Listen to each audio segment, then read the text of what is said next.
Ngayong 2026 or since 2025, hindi na po nire-recommend ni Facebook yung ganitong video format na ating pong ina-upload, na aking pong ipapakita mamaya. Kaya kung ikaw ay hanggang ngayon, ganyan ka pa rin mag-upload, well, kung ako sa'yo, iwasan mo or tigilan mo na yan para nang nun hindi maapektuhan yung magiging views ng iyong content. Dahil isa nga po yan sa dahilan kung bakit bumababa at hindi po nadidistribute ni Facebook sa nakakarami. At the same time, mababa po yung ating magiging earnings. Ano nga po ba ang aking tinutukoy? Guys, kailangan po, ito po yung cellphone nyo kapag kayo po ay kukuha ng inyong mga video, ganito po, 9.16. Iwasan nyo na pong kumuha ng horizontal na ganito po yan. Dahil hindi na po yan nire-require o nire-recommend ni Facebook nga po. Sa YouTube po yan maganda tingnan. Pero kung mapapansin nyo po, dito po sa Facebook, baka kayo na lang po ang naiwang nakahiga po dyan.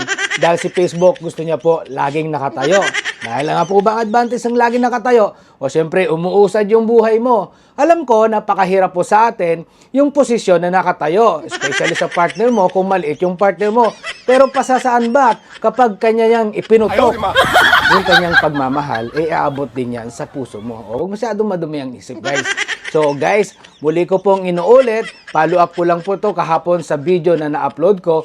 Wag na po kayong mag-upload ng inyong mga video na horizontal ang kuha na ganyan. Kailangan po lahat po naka 9.60 na.